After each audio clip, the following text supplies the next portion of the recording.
My parents and brother immigrated to the UK from South Africa in 1999 due to the high crime rates making it unsafe to raise a family. Growing up, we would often visit South Africa to see the family that we left behind. I quickly noticed how different the way of life was out there and how a simple trip to the shops requires great security as it can be dangerous.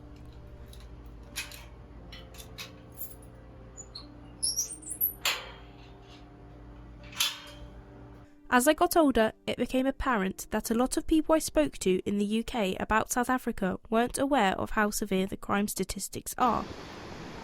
People always mention the beautiful scenery or the odd misconception that lions freely roam the streets, but the lack of South African mainstream reporting in the UK feels like people are almost forced to turn a blind eye to it, potentially making people who may visit the country more vulnerable to being affected by crime. However, a quick Google search from jet setters will uncover the danger that could be encountered. What do you think about the crime here in South Africa? Yeah, crime is a bit complicated. It's a one-way situation, two-way situation, I may say so, or I may extend to that.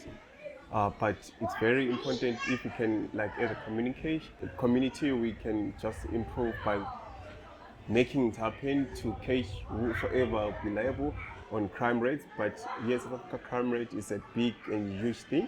It's a very big thing, but we love and to intervene it and try to drop it as much as we can. And this it can come with cooperation with our police force that can make everything our community to clean up with all crime rates that are happening. I'm Wouter Oosthuizen. How long were you in the police service? I've been in South African police service for 33 years, 9 months. And what was your role?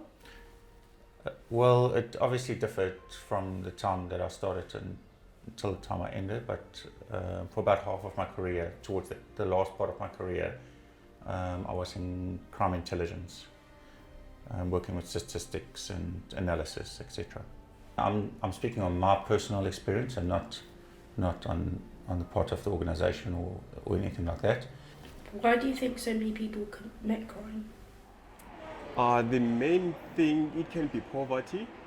Poverty can come to like people are jobless or people don't have jobs or whatsoever maybe. That's why the crime rate is up, and greediness, especially when it comes to our police force, there is greediness. One can commit crime and then the other thing, that person tomorrow, the same person will commit another crime. So poverty and corruption can be the cause of everything. The most generalized answer to that is unemployment. If you look at our figures, not that that is an excuse though. You know, it doesn't mean that because you're unemployed you must commit a crime, but there is also, in the same breath, you must understand that people are desperate.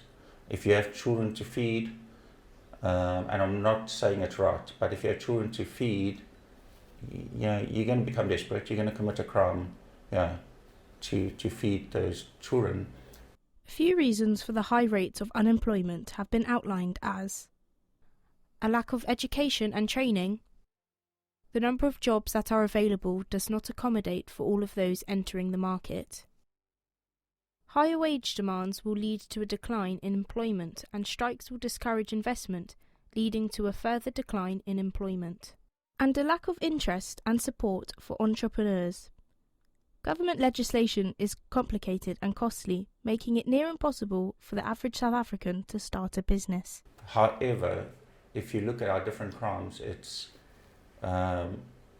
murders, attempted murders, robberies. Those are very, very high figures, and so I don't think that's not the people that are unemployed. That's just greed, self-enrichment, etc. In 2020, StatsSA had estimated that 611,500 white South Africans had left the country over the last 35 years. Reasonings for the migration has been commonly linked to the consensus of unsafety within the country and individuals feeling as though the government weren't doing enough when it came to intervening with criminal activity. To this day, immigration statistics in South Africa continues to rise, with people feeling trapped and as though they have no life prospects if they remain. Striking security differences of living conditions in South Africa compared to the UK can come in the form of burglar guards being on all the windows and doors, electric fences and gates surrounding all properties, with the addition of razor wire, as well as security systems with or without armed response teams for housing and businesses.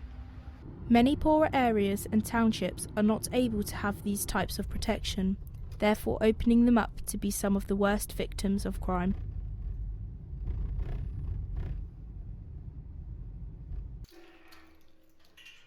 When leaving the property, it is advised to travel in your vehicle, especially at night, regardless of how long or short the distance may be.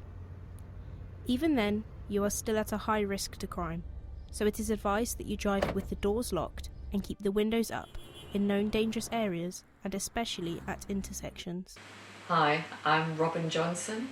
I'm 50 years old and I'm from Durban, South Africa.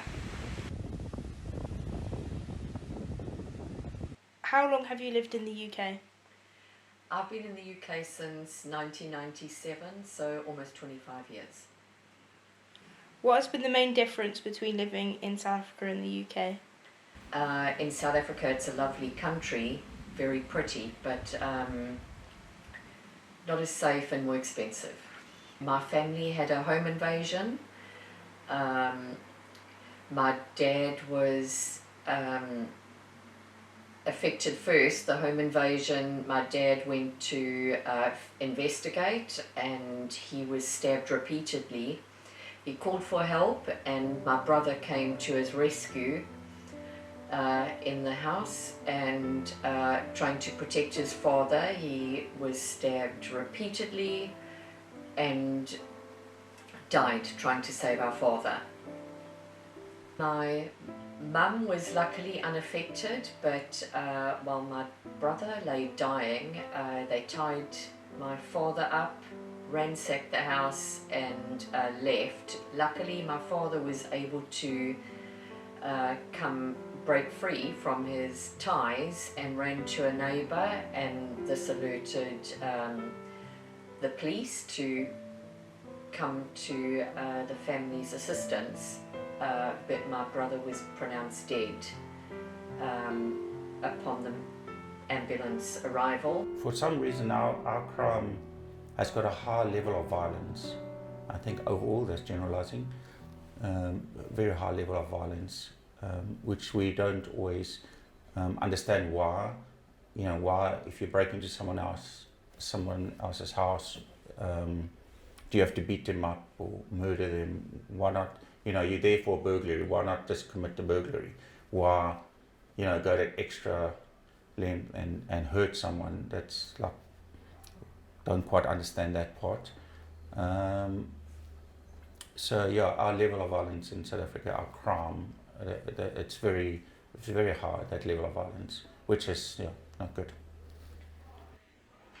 Do you think there are enough crime prevention measures in place at the moment, or do you think they need to do more? At the current moment, there is not much more. We need to put more on that.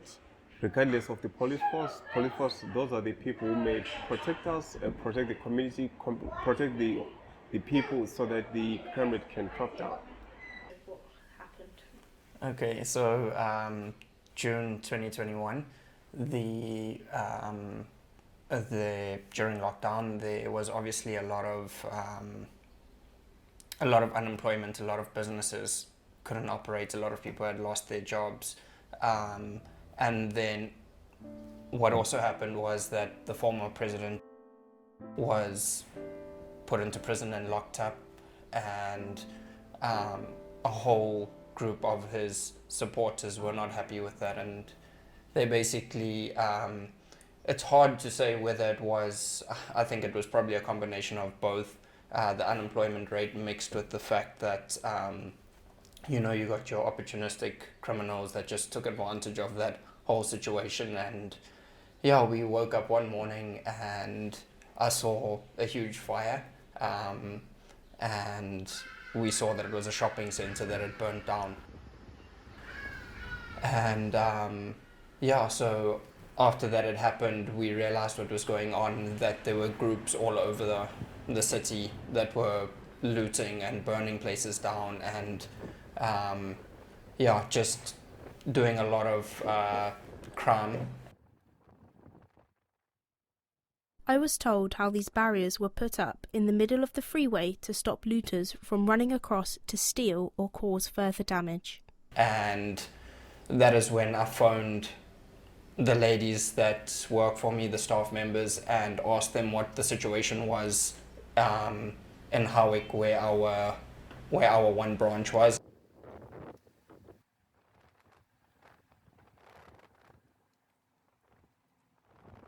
And that's when they informed me that there was nothing that they could do. The people had already started burning down the office. And by the time that we knew what was going on over there, it was too late to already do anything. We called the police. The police were overwhelmed with the amount of stuff that was going on. There was absolutely nothing that they could do. There was nothing that anybody could do, because you basically had a group of a few hundred people, and you have your shop and your staff, 5 or 6 people. There's no way that you could protect what you had. And they ended up burning down our office.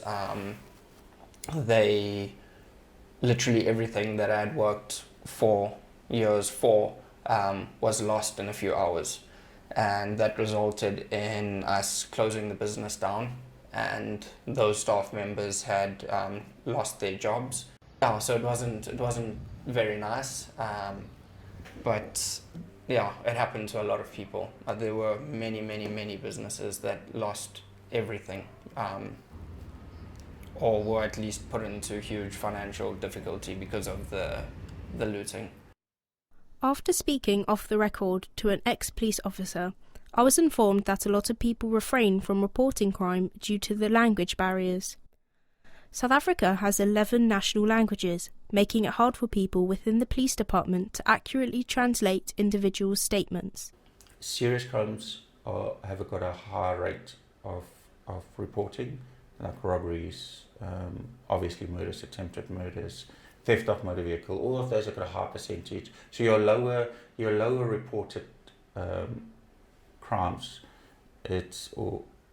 or apathy to report crimes, it's probably like general thefts and stuff, although a lot do get reported. I think they call it a dark figure. So our dark figure in reported crimes, it's probably rape.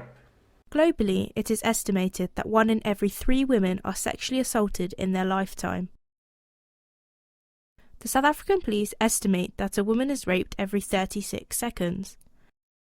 Why do you think there is a lot of unreported? Are people scared? Or? Yes. So once again, we look at the different crime categories, and you can see which crimes are unreported.